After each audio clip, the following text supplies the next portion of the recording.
प्यारे मित्रों, मैंने श्रीमद् भगवद गीता तब तक नहीं पढ़ी थी जब तक मुझे ज्ञान नहीं हुआ कि हम सब आत्माएं हैं और ये जिंदगी हम आत्माओं के लिए एक इम्तिहान है, अपने अंदर से अपने सबसे अच्छे रूप को बाहर निकालने का। और श्रीमद् भगवद गीता इस इम्तिहान को पास करने की एक अहम किताब।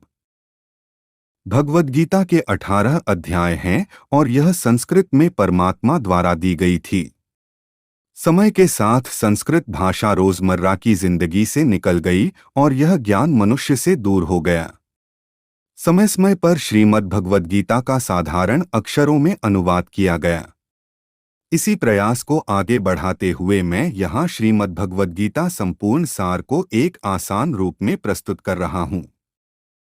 ये ज्ञान परमात्मा ने भगवान कृष्ण के द्वारा सबसे बड़े धर्मयुद्ध महाभारत की रणभूमि कुरुक्षेत्र में अर्जुन को कुछ 5000 साल पहले दिया। ये वो वक्त था जब धर्म का बार बार उल्लंघन हुआ, परमात्मा का डर मनुष्य से निकल गया, लालच की होड़ में भाई ने भाई को मारने की कोशिश की और यही नहीं, एक ब्याहता को भरी सभा में अपने बड़ों के सामने अपमानित किया गया। इससे पहले कि मनुष्य जाति धर्म युग से निकलकर पूर्ण रूप से कलयुग में जाति युद्ध की रणभूमि में युद्ध से कुछ पहले परमात्मा ने गीता भगवान कृष्ण के द्वारा मनुष्य जाति के कल्याण के लिए दी।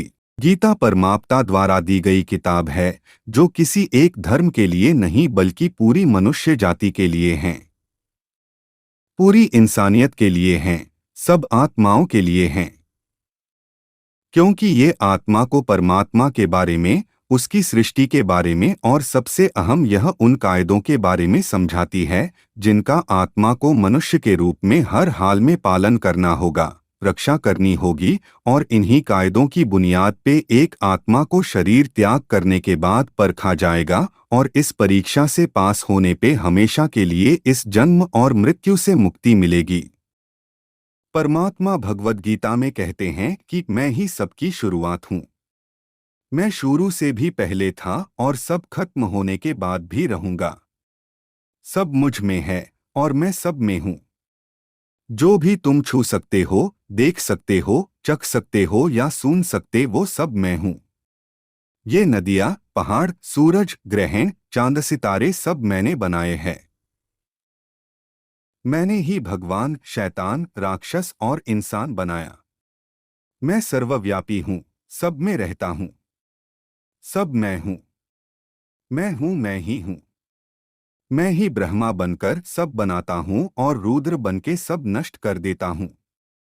मैं ये सृष्टि यूं ही बनाता और तोड़ता रहूंगा ताकि आत्माओं को मौके मिल सके इस जन्म और मृत्यु से मोक्ष पाने को, हमेशा के लिए परमात्मा के साथ रहने को। भगवद गीता कहती है कि इस सबसे बड़ी परीक्षा के लिए परमात्मा ने प्रकृति का निर्माण 5 तत्व हवा, अग्नि, जल, पृथ्वी और ईथर से किया, जिन्हें हम छू के, चख के, सूंघ के और देख के हम समझ सकते हैं।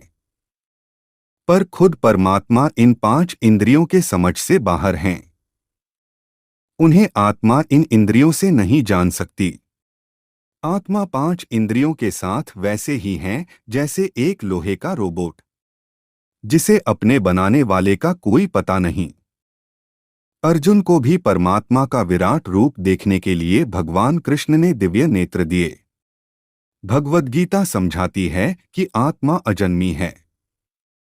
इसे कोई मार नहीं सकता, कोई जला नहीं सकता, डूबा नहीं सकता, काट नहीं सकता। लेकिन आत्मा को परमात्मा के साथ हमेशा रहने के लिए ये परीक्षा रूपी जीवन में बैठना ही पड़ेगा।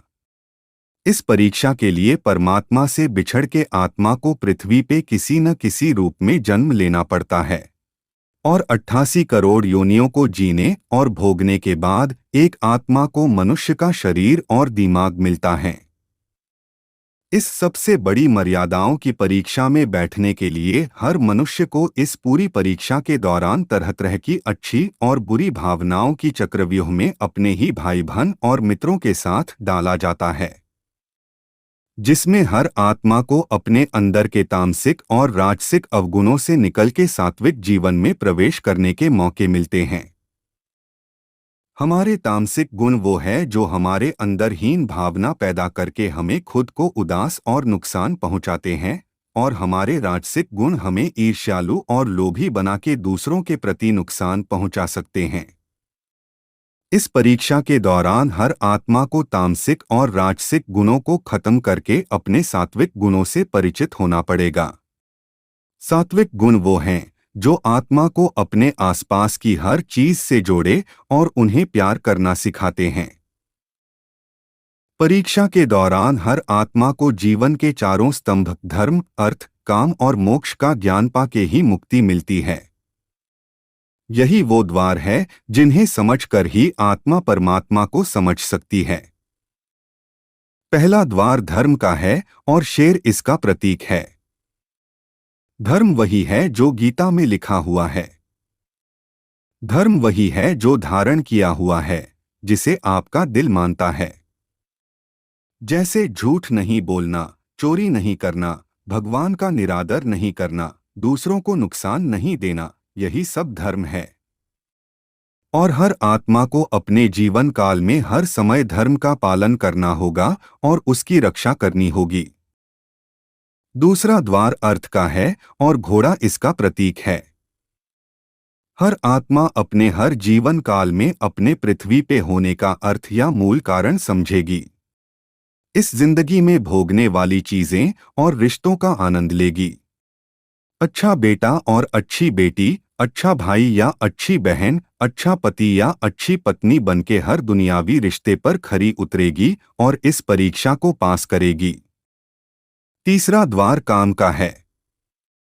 भगवद गीता समझती है कि हर मनुष्य के अंदर काम, क्रोध, लोभ, मोह, अहंकार और ईर्ष्या जैसी 6 भावनाएं हमें अपने और दूसरों के प्रति नुकसान पहुंचा सकती है। इन भावनाओं को हर मनुष्य को हमेशा अपने नियंत्रण में रखना होगा, क्योंकि इनके बहाव में किया हुआ कोई भी काम हमारे जीवन भर की परेशानी का कारण बन सकता है और एक आत्मा संतोष और सादगी से इन भावनाओं पर हमेशा के लिए विजय पा सकती है। चौथा स्तंभ मोक्ष का है और हाथी इसका प्रतीक है। इस परीक्षा रूपी जीवन में हर मनुष्य हर समय कुछ इच्छाएं रखता है। कुछ इच्छाएं एक ही जन्मकाल में पूरी हो जाती है, पर कुछ अधूरी रह जाती हैं और उनके पूरा होने के लिए आत्मा को वापस पृथ्वी पर आना पड़ता है। भगवद गीता समझाती है कि हमारी इच्छाएं ही मूल कारण है हमारे पृथ्वी पर वापस आने का, और अगर हम कोई भी इच्छा न रखें तो हम इस जीवन और मृत्यु से मुक्त हो सकते हैं। ये द्वार माफी का भी है। जिन्होंने आपके साथ बुरा किया उनको माफ करके और जिनसे आपने बुरा किया उनसे माफी मांग के मुक्ति पाई जा सकती है। जब तक आत्माएं इन चारों दरवाजों धर्म, अर्थ, काम और मोक्ष को समझ नहीं लेती, तब तक इस आत्मा को बार बार मनुष्य के रूप में आना ही पड़ेगा। परीक्षा का समय खत्म होते ही आत्मा शरीर और अन्य सब वस्तुओं का त्याग कर देती है।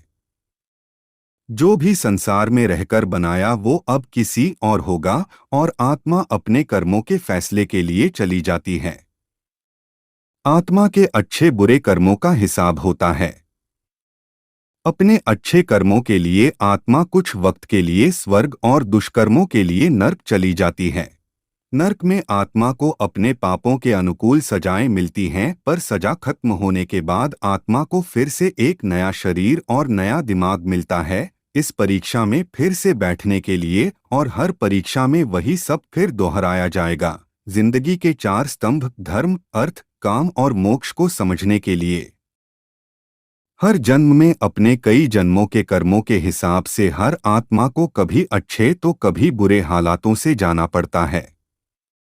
लेकिन जब तक आत्मा परमात्मा के साथ योग को नहीं समझ लेती तब तक वो मुक्ति नहीं पा सकती। भगवद गीता समझाती है कि मनुष्य अपने शरीर, दिमाग या दिल से भगवान को पा सकता है। शरीर द्वारा किए कर्मों के माध्यम से परमात्मा को पाने को कर्मयोग कहते हैं। ऐसे कर्म जो परमात्मा की इच्छा से हो और दूसरों के कल्याण के लिए हो। वाल्मीकि ने रामायण लिख के, श्रवण ने अपने माता पिता की सेवा और उन्हें 4 धाम की यात्रा कराकर अपने कर्मों द्वारा परमात्मा को पाया।